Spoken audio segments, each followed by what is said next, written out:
સમયની વાત છે. એક કાગડો ઝાડ ઉપર રહેતો હતો. ત્યાં જ નજીકમાં તે ખોરાક શોધીને ખાતો અને આજુબાજુના તળાવ અને નદીમાંથી પાણી પીતો હતો. ઉનાળાના દિવસોમાં કાગડો ખોરાકની શોધમાં નીકળ્યો હતો, પરંતુ તેને ક્યાંય ખોરાક ન મળ્યો. તે ઉડતો ઉડતો ઘણી દૂર નીકળી ગયો. તેણે આમ જોયું, તેમ જોયું, પણ તેને ક્યાંય ખોરાક ન મળ્યો. તેને થાકના કારણે તરસ પણ ખૂબ લાગી હતી, પરંતુ ઉનાળાના કારણે તળાવ અને નદી પણ સુકાઈ ગયા હતા. તરસના કારણે તેની હાલત ખરાબ થઈ ગઈ હતી. કાગડો ત્યાં એક ઝાડ ઉપર જઈને બેઠો. તે આમ તેમ નજર ફેરવતો હતો. ત્યાં તેની નજર એક ઘડા ઉપર પડી. તેને થયું કે આ ઘડામાં પાણી હોવું જોઈએ. તેથી તે ઉડીને ઘડા ઉપર જઈને બેઠો. તેણે અંદર જોયું. તેમાં પાણી તો હતું, પરંતુ તે ખૂબ ઊંડું હતું. કાગડાએ પાણી પીવાનો પ્રયત્ન કર્યો, પણ તેનાથી તે પહોંચાયું નહીં. તેણે વિચાર્યું કે હવે શું કરવું? એટલામાં તેની નજર નજીકમાં રહેલા કાંકરાના ઢગલા ઉપર પડી. તેથી તેને એક યુક્તિ સૂઝી અને કાગડાએ એક એક કાંકરો ચાંચમાં લઈ ગળામાં નાખવાનું શરૂ કર્યું. એક પછી એક કાંકરા નાખતા જેમ જેમ તેણે કાંકરા નાખ્યા તેમ તેમ પાણી ઉપર આવવા લાગ્યું. પછી પાણી કાગડાથી પીવાય એટલું ઉપર આવી ગયું. તેથી તેણે તે પાણી પીને પોતાની તરસ બુઝાવી. આ રીતે પોતાની યુક્તિથી કાગડાએ પાણી પીધું અને રાજી થઈ ગયો અને ત્યાંથી ઉડીને જતો રહ્યો. વાર્તાનો સાર: આમ ચતુરાઈ અને મહેનતનો ઉપયોગ કરી ગમે તેવું અઘરું કામ પણ સહેલાઈથી પૂરું થઈ શકે છે. આવી જ સરસ મજાની વાર્તા જોવા માટે અમારી ચેનલ લિટલ લર્ન ગુજરાતીને સબસ્ક્રાઇબ કરો.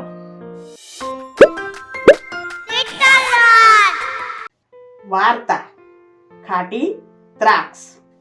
ચાલો મિત્રો, આજે આપણે શિયાળની વાર્તા જોઈએ. એક જંગલમાં એક શિયાળ રહેતું હતું. તે ખૂબ ચાલાક હતું. એક દિવસની વાત છે. તેને ખૂબ જ ભૂખ લાગી હતી. તે ખોરાકની શોધમાં આમ તેમ રખડવા માંડ્યો. ઘણો સમય તે જંગલમાં રખડ્યું, પણ તેને કંઈ પણ ખાવા ન મળ્યું. ફરતા ફરતા તે એક ગામની સીમમાં આવી પહોંચ્યું. ત્યાં એક ખેતરમાં તેને દ્રાક્ષના વેલા જોવા મળ્યા. તે તરત જ ત્યાં પહોંચી ગયો અને જોયું તો દ્રાક્ષના વેલા ઘણા ઊંચા હતા. દ્રાક્ષ જોઈને તેના મોઢામાં પાણી આવી ગયું. દ્રાક્ષના વેલા ઘણા ઉપર આવેલા હતા. શિયાળે તે વેલા સુધી પહોંચવા માટે કૂદકો માર્યો. એક કૂદકો માર્યો, બીજો કૂદકો માર્યો અને ત્રીજો પણ કૂદકો માર્યો, પણ તે દ્રાક્ષ સુધી પહોંચી ન શક્યો. પછી તેણે ઘણા કૂદકા માર્યા, પણ તેના મોઢામાં એક પણ દ્રાક્ષ ન આવી. છેવટે તે ખૂબ થાકી ગયો, એટલે કંટાળીને બોલ્યું, છી છી, આ દ્રાક્ષ તો ખાટી છે. આવી ખાટી દ્રાક્ષ કોણ ખાય? અને તે ત્યાંથી જતું રહ્યું. વાર્તાનો સાર: આ વાર્તા પરથી એ શીખવા મળે છે કે ચાલાક લોકો પોતાની નબળાઈ કોઈને બતાવતા નથી. આવી જ સરસ મજાની વાર્તા જોવા માટે અમારી ચેનલ લિટલ લર્ન ગુજરાતીને સબસ્ક્રાઇબ કરો. વાર્તા લાલચી કૂતરો. ઘણા સમયની વાત છે. એક ગામ હતું. તે ગામમાં રખડતો કૂતરો રહેતો હતો. તે ખૂબ ભૂખ્યો હતો અને તે ખોરાકની શોધમાં આમ તેમ ભટકતો હતો. પછી ફરતો ફરતો તે એક કસાઈની દુકાને પહોંચ્યો. ત્યાં તેને હાડકાની સાથે માંસનો ટુકડો પડેલો મળ્યો. તે ખૂબ જ ખુશ થઈ ગયો અને મનમાં વિચારવા લાગ્યો, અરે વાહ, આજે તો આપણને ખાવા માટે આટલું સ્વાદિષ્ટ માંસ મળ્યું છે અને તેની સાથે એક હાડકું પણ છે. આજે ખાવાની ખૂબ મજા આવશે. એમ વિચારીને તેણે માંસનો ટુકડો ઉપાડ્યો અને ખાવાનો આનંદ માણવા માટે સલામત અને શાંત સ્થળ શોધવા ત્યાંથી ભાગી ગયો. તે એક ઝાડ નીચે શાંત જગ્યામાં બેસી ગયો અને તે હાડકું અને માંસનો ટુકડો ખાવાનું શરૂ કર્યું. તેણે માંસનો આખો ટુકડો ખાઈ લીધો અને હવે માત્ર હાડકું જ બચ્યું. હવે તેને થોડી તરસ લાગે છે, પણ તે હાડકું છોડવા માંગતો ન હતો. તેથી તે હાડકું મોંમાં લઈને નદી કિનારે આવ્યો. આ બાજુથી બીજી બાજુ જવા માટે તે નદી પર એક પુલ બાંધવામાં આવ્યો હતો. તે કૂતરો તે પુલ ઉપર આવ્યો અને તરત જ તે નદીમાં પાણી પીવા માટે નમ્યો. તેણે નદીમાં પોતાનું પ્રતિબિંબ જોયું, પણ તેને લાગ્યું કે અન્ય કૂતરો પાણીમાં મોંમાં હાડકું લઈને બેઠો છે. તે પાણીમાં પોતાનું પ્રતિબિંબ જોઈને તેનું મન લોભી ગયું અને તેણે તે હાડકું પણ મેળવવાનું વિચાર્યું. પણ એ પડછાયામાંથી હાડકું છીનવી લેવા મોં ખોલતા જ તે હાડકું પણ તેના મોંમાંથી પાણીમાં પડી ગયું. હાડકું પાણીમાં પડતા જ તે પાણી સાથે તણાઈ ગયું. તેની સાથે તેનો પડછાયો પણ નાશ પામ્યો અને કૂતરાને સમજાયું કે બીજું હાડકું મેળવવાની કોશિશમાં તેણે પોતાની પાસેનું હાડકું પણ ગુમાવ્યું. વાર્તાનો સાર: આપણી પાસે જે છે તેની કાળજી લેવી જોઈએ અને ક્યારે લોભી ન થવું જોઈએ. વાર્તા ઘમંડી સાબર. ચાલો મિત્રો, આજે આપણે સાબરની વાર્તા જોઈએ. ઘણા સમયની વાત છે. એક મોટું જંગલ હતું. તેમાં ઘણા બધા પ્રાણીઓ રહેતા હતા. તેમાં એક સાબર રહેતું હતું. તે દેખાવમાં ખૂબ જ સુંદર હતું. તેના 2 શિંગડા ખૂબ જ સુંદર હતા અને તેને એ વાતનું ખૂબ અભિમાન હતું. તેને તેની સુંદરતાનું એટલું અભિમાન હતું કે તે બીજા પ્રાણીઓની સાથે સરખો વ્યવહાર કરતું નહીં અને બધાને પોતાની સુંદરતા વિશે વાતો કરતું હતું. પરંતુ તે તેના અભિમાનમાં જ વાતો કરતું. ઉનાળાના દિવસો હતા. તે જંગલમાં ફરીને થાકી ગયું હતું. તેથી સાબરને ખૂબ જ તરસ લાગી હતી. તે પાણીની શોધમાં નજીકના તળાવમાં પાણી પીવા માટે ગયું. તે તળાવમાં જેવું પાણી પીવા ગયું ત્યાં જ એણે પોતાનો પ્રતિબિંબ પાણીમાં જોયો અને તે ખૂબ જ ખુશ થઈ ગયો.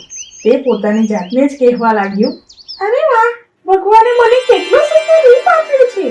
જાણે મારા માથા ઉપર તો મોટો મુંગટ મૂક્યો ના હોય એવું લાગે છે. મારા શિંગડા કેટલા સુંદર લાગે છે, પરંતુ મારા પગ કેટલા પાતળા છે. મારા પગ પણ એટલા જ સુંદર હોત તો મારું આખું શરીર કેટલું સુંદર દેખાતે. એટલામાં અચાનક એક અવાજ આવ્યો. એ અવાજ શિકારી કૂતરાઓનો હતો. તે અવાજ સાંભળીને સાબર ભાગવા લાગ્યો. તે ઝડપથી દોડવા લાગ્યો અને શિકારી કૂતરા તેની પાછળ દોડવા લાગ્યા. સાબરના પગ પાતળા હોવાથી તે ખૂબ ઝડપથી ભાગવા માંડી અને ભાગતી ભાગતી તે એક ઝાડી પાછળ સંતાઈ ગઈ. સાબરના શિંગડા તે ઝાડીમાં ફસાઈ ગયા. સાબરે ઝાડીમાંથી નીકળવાનો ખૂબ પ્રયાસ કર્યો. જેમ તેમ એણે ઝાડીમાંથી એના શિંગડા કાઢ્યા અને તે ફરીથી ભાગવા લાગ્યો. ભાગતા ભાગતા તેણે તેના પગ જોયા અને એને વિચાર આવ્યો, મેં જે પગની નિંદા કરી હતી એ જ પગે આજે મારો જીવ બચાવ્યો હતો અને જે શિંગડાની હું પ્રશંસા કરતો હતો એના કારણે આજે મારો જીવ જતો હતો. તે ભાગતા ભાગતા શિકારી કૂતરાથી આગળ નીકળી ગયો અને એનો જીવ બચી ગયો. ઘણે દૂર જઈને શાંતિનો શ્વાસ લીધો અને પોતાના શિંગડા અને પગને જોઈને પશ્ચાતાપ કરવા લાગી. વાર્તાનો સાર. જે વસ્તુ જેવી દેખાય એવી હોતી નથી અને આપણે આપણી કોઈ પણ વસ્તુને ખરાબ કહેવું નહીં, કારણ કે ભગવાન આપણા માટે જે વિચાર્યું હોય એ સારું જ હોય છે.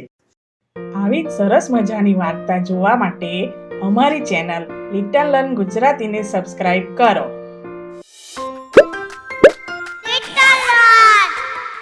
વાર્તા સારસ અને કરચલો. એક તળાવ હતું. તેમાં માછલી, દેડકો, કરચલો વગેરે રહેતા હતા. તે બધા ખૂબ સારા મિત્ર હતા. ત્યાં જ એક વૃદ્ધ સારસ તળાવની બાજુમાં રહેતો હતો. સારસ આળસુ ને લુચ્ચો હતો. તે વૃદ્ધ હોવાથી તેનાથી માછલી પકડવા જવાતું નહીં. તેથી તે મહેનત કર્યા વગર ખોરાક કઈ રીતે મળે તે વિચારવા લાગ્યો. અચાનક તેને એક વિચાર આવ્યો. તે ઉદાસ ચહેરે પાણીમાં ઊભો રહ્યો. એક કરચલો તેની પાસે આવ્યો અને તેણે પૂછ્યું, તમે આટલા ઉદાસ કેમ છો? સારસે કહ્યું, મેં સાંભળ્યું છે કે આ તળાવ જલ્દી સુકાઈ જશે અને હવે મારે બીજા તળાવમાં ઉડી જવું પડશે. આ સાંભળી કરચલો ચિંતામાં પડી ગયો. ત્યાં રહેલી માછલીઓ પણ ચિંતામાં પડી ગઈ કે તળાવ સુકાઈ જશે તો અમે બધા મૃત્યુ પામીશું. તેથી ચિંતિત કરચલાએ સારસને તળાવમાંથી બધા પ્રાણીઓને બચાવવાનું કહ્યું. સારસ તો ખૂબ રાજી થઈ ગયો, કેમ કે એની યુક્તિ કામ કરી ગઈ. એની સાથે જવા માટે માછલીઓ પણ તૈયાર થઈ ગઈ. સારસે પોતાની ચાંચમાં એક બે માછલી લઈને બીજા તળાવ તરફ ઉડ્યો. એકવાર તે તળાવથી દૂર પહોંચ્યો અને તે માછલીઓને ખાઈ ગયો. આવું તો તેણે દેડકાઓ સાથે પણ કર્યું. હવે કરચલાનો વારો હતો. કરચલાએ તેની પીઠ ઉપર બેસવાનું નક્કી કર્યું. તે તેની પીઠ ઉપર બેસી ગયો અને બંને ઉડવા લાગ્યા. જ્યારે તે ઉડતા હતા ત્યારે કરચલાએ નીચે જોયું તો તેને તળાવ દેખાયું નહીં, પરંતુ તેણે માછલીઓના હાડકાં જોયા. કરચલાને તરત જ ખ્યાલ આવી ગયો કે શું થઈ રહ્યું છે અને તેણે તેના તીક્ષ્ણ પંજા વડે સારસનું ગળું પકડી લીધું. સારસ બૂમાબૂમ કરવા લાગ્યો, મૂકો, મૂકો, મને મૂકો. સારસ મુક્ત થવા માટે ઘણા પ્રયત્નો કર્યા, પરંતુ કરચલાએ તેને પકડી રાખ્યો. કરચલો બોલ્યો, તે મારા મિત્રોને મારી નાખ્યા છે, એટલે હું પણ તને નહીં જવા દઉં. તરત જ સારસ જમીન પર પડ્યો અને મરી ગયો. તળાવના બાકીના જીવોને વાર્તા કહેવા માટે કરચલો તેના તળાવમાં પાછો ગયો. વાર્તાનો સાર. વધારે પડતો લોભ તમારા માટે ખરાબ છે અને તે તમને નુકસાન પહોંચાડશે.